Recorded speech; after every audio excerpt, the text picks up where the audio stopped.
Hey guys, how you doing? Firstly, let me start off by saying Eid Mubarak to those of you that celebrating Eid today, or those of you that celebrated yesterday. I hope you've had a fantastic day. Well, there is a more important occasion happening tomorrow.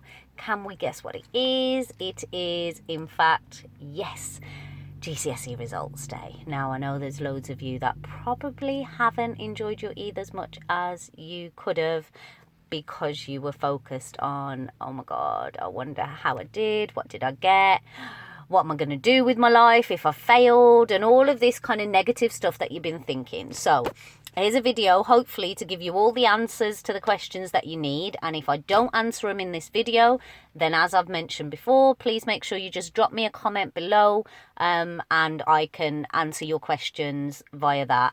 No questions too silly. If you do think your question's too silly for whatever reason, then you can email me at mindourmentalities at gmail.com.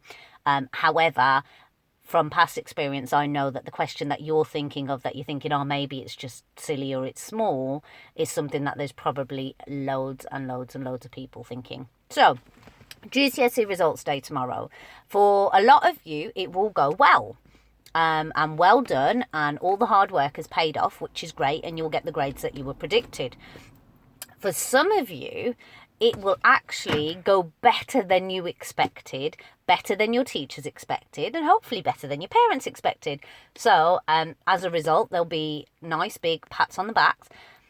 Now, for those of you that did better than expected, I believe you'd already be aware that if there are colleges or sixth forms or grammar schools that you may have applied to, that your predicted grades didn't quite meet the criteria that you needed, you could still call them tomorrow based on the GCSE results that you've got to see whether they have a place available. Ultimately, colleges will want to fill all of their places. That includes sixth forms, that includes grammar schools. And yes, grammar schools are very competitive and probably have waiting lists. However, if they do have the space for you and you have got the grades that they need, remember there will be people that have applied, that have been given a space and don't get the grades that they need. So it's not going to hurt you to find out.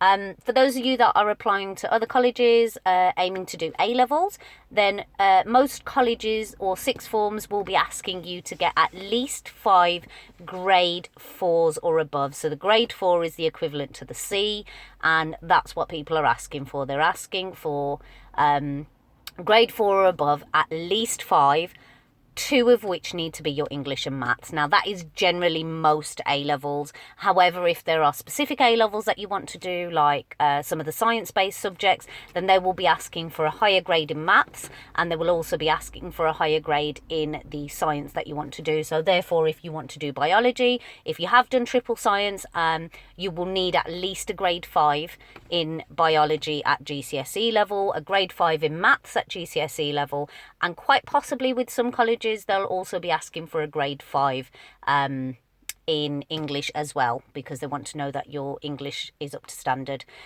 Those of you that are applying for BTECs, level 3s, again, most level 3s will be asking for 5 GCSE grades, GCSE grade 4s stroke C grades, and that will be enough to get you on to a level 3 BTEC diploma.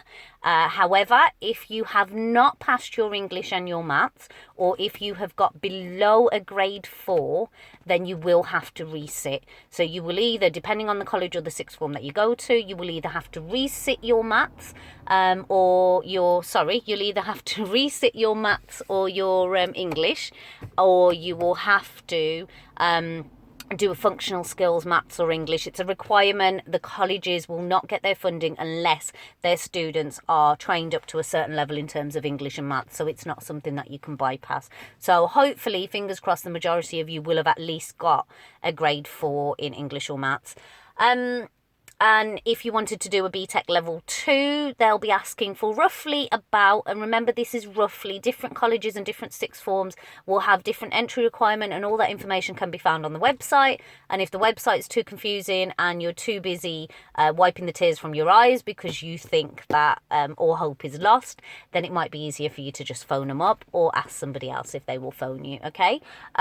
So those of you that want to do a level 2, 4 grade 4s, There are some level 2s courses that you can apply for, that there are colleges that will accept you based on 4 level 3s, 4 grade 3s, which are the equivalent to a D. Okay, so the grade 3 is equivalent to a D, grade 4 is equivalent to a C, grade 5 equivalent to a B. Ultimately, if you do not get the grades that you needed to get onto the course that you wanted to do, please do not sit there and beat yourself up about it. It is not the end of the world. I am very much the kind of person that believes everything happens for a reason. I failed my A-levels.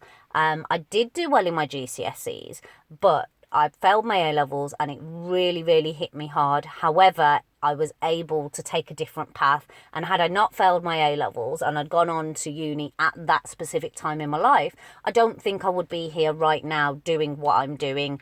And I love what I do in terms of working with young people. So just remember, sometimes there are curveballs, and it's just about learning from that lesson. If you did not do well in your GCSEs and you know it's a direct result of the amount of work that you put in, then, and this is it, there's only 2 reasons why you may not have done well in your GCSEs. 1 or 2 main reasons. 1, because you did not put the work and the effort into it and you were struggling and did not speak to anyone about it, or you just didn't think that you needed as much work as you did. The second, because you have had other difficulties, whether that be personal issues, whether that be medical issues, or there are other reasons why you have not been able to perform or concentrate well in your exams, and you have not had those support needs met. So if that is the case, again, you need to look at, when you do move on to college, what is it that I can do differently? How can I learn from the experience that I've had now? The other thing some of you will want to look at is maybe having your grades recalculated. So some of you might be a couple of marks off from the grade that you needed, so you might resubmit your papers and have them remarked. You will have, I believe it's about a 2-week period, I might be wrong. So when you go in to get your results tomorrow, find out from the school that you are at, and they will be able to tell you when the deadline is. There is a charge, and you need to remember that sometimes you might think that you're 2 marks off let's say you're 2 marks off a B and you get your paper remarked, you could come back with less marks. So you just need to be prepared for that. Okay, I hope that's all the information that you need. I do wish you all the best of luck. Really, really excited for you. Those of you at Hodge Hill, I do hope I can try and come, but I'm not going to make any promises.